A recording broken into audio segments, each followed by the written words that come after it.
All right, welcome to week 15 lectures on aesthetics, the final set of lectures for this course. Yay! Glug glug, cheers.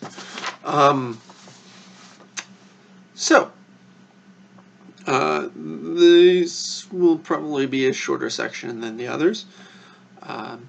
Not going to really focus too much on various things, just going to try and blow through them, in part because I don't care too much for aesthetics, and in part because I know you have other classes to study for, so I try to make this section as light as possible so you guys can get to that studying and you don't have to take as much time trying to cram more knowledge here.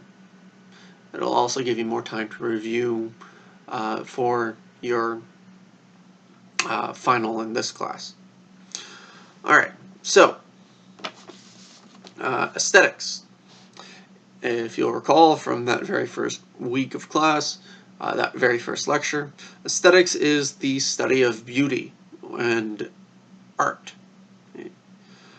Now, we're just going to kind of, in this section here of the lecture, go over the four sort of major theories of aesthetics.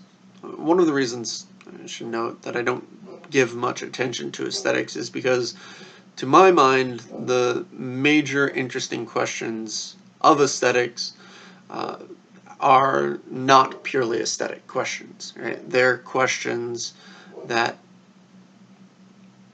it should be said, the interesting questions are connected to are what connect aesthetics to other aspects of philosophy. Questions of like the relationship between aesthetics and ethics. Can art be immoral?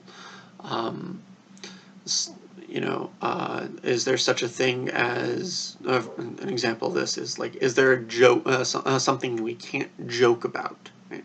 That's a question of aesthetics, but it's also more of a question directly of ethics. Is it wrong to joke about certain things? Questions about things. One of the things we'll go over, the type-token distinction, is a question of metaphysics as much as ethics. Right? What makes something an original and what makes something a copy? Right? Is there such a thing as a copy even? Right? Or a token, as we'll call them. Right? And then, how do you know what art is? How do you know great art? Well, that's a question of epistemology as much as anything else, a matter of judgment.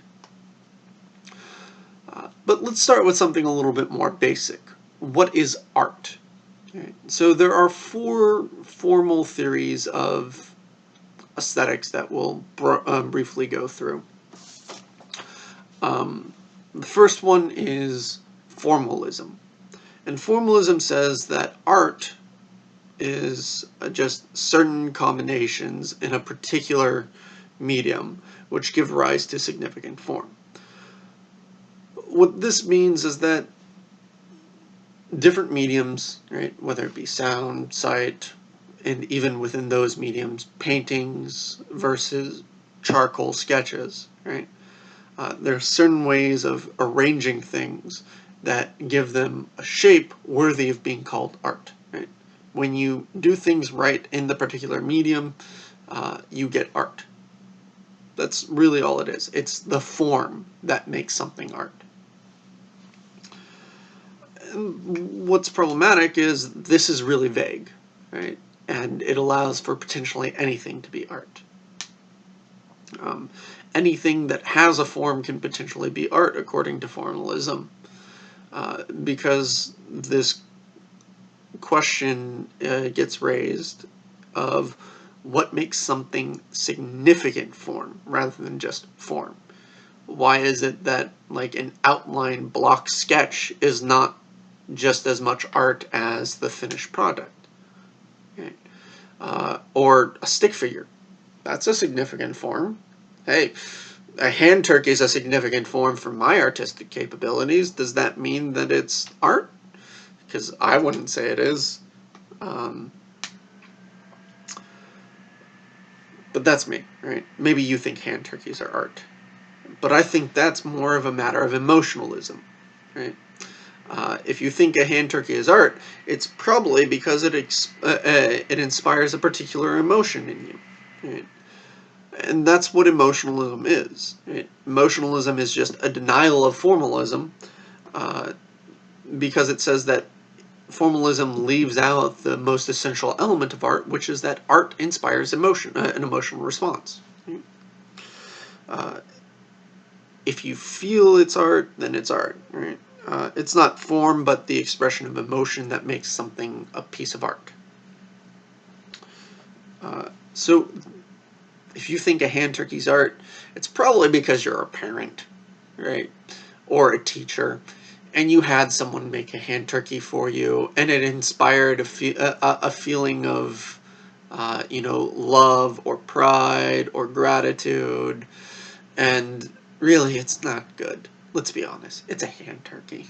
It's not art. It's just a drawing, someone tracing their hand, probably poorly, and then sticking paper feathers and coloring it in. That's not high art. That's not even art. All right. But you feel it is because it inspires an emotional reaction.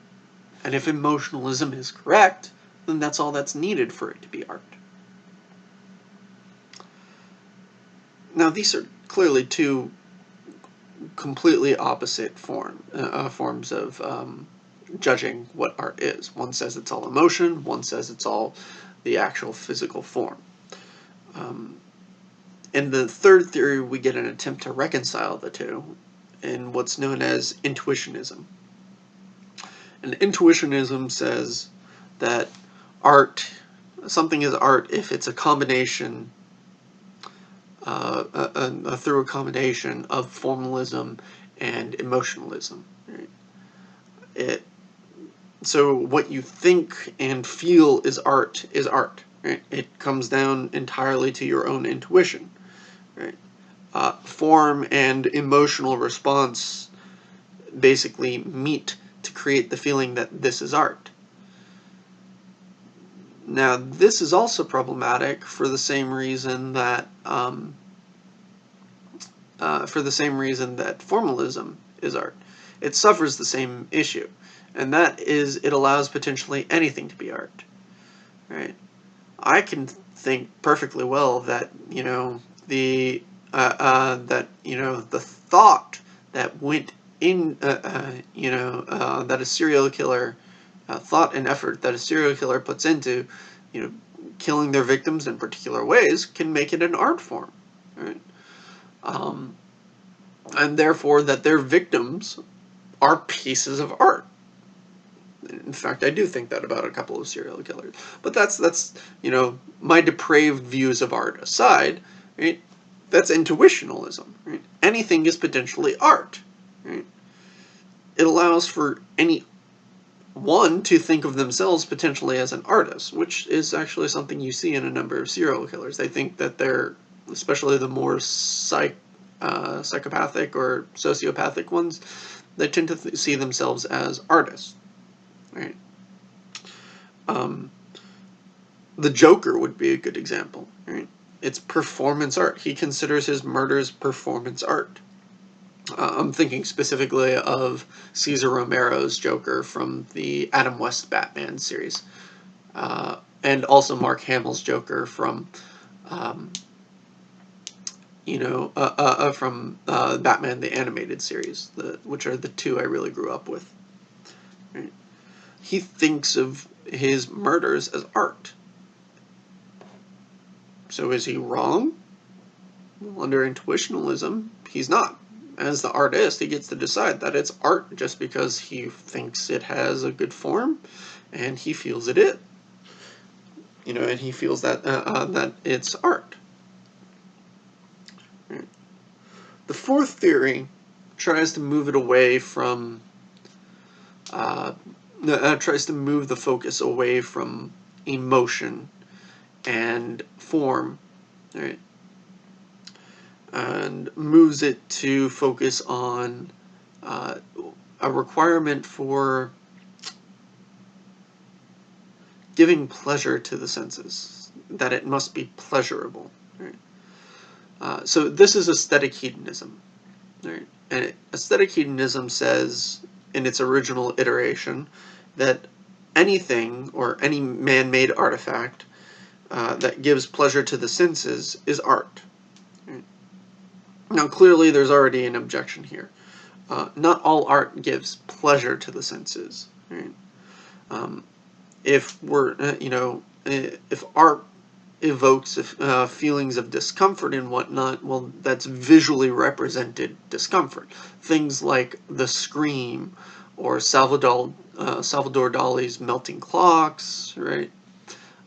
There's a whole host of things such as Shakespearean tragedies, right? That do not leave one feeling warm and fuzzy inside and are not pleasant to watch, right? They make one feel genuinely discomforted, right? Anxious or guilt-ridden or something along those lines. It's not a pleasurable experience, and it's not pleasant to the senses necessarily to watch. You know, and if that's the case, and that's the requirement, then it can't be art. Now, the philosopher slash aesthetician Paul Ziff proposed a revision to aesthetic hedonism, which said that art is, one, any artifact, so that it's specifically man-made, rather than anything at all that brings pleasure to the senses. That, two, is fit to be an object of aesthetic attention. Right? So this idea of aesthetic attention is supposed to institute a minimum objective standard for art. Right? And if it meets this minimum of an objective standard of being something man-made, fit for aesthetic attention, right, then it's art. And this does raise the question of, well, how do we grade art? Isn't some art better than others? Right? That hand turkey discussed earlier might be minimally fitting of aesthetic attention, right? Which would make it art.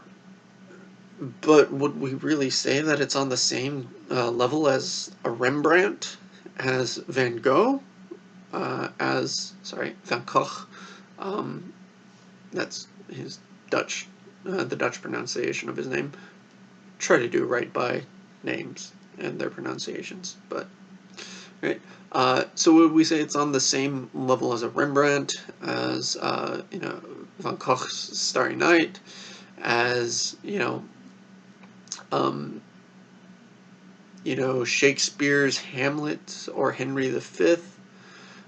Would we say it's on the same standard of art as even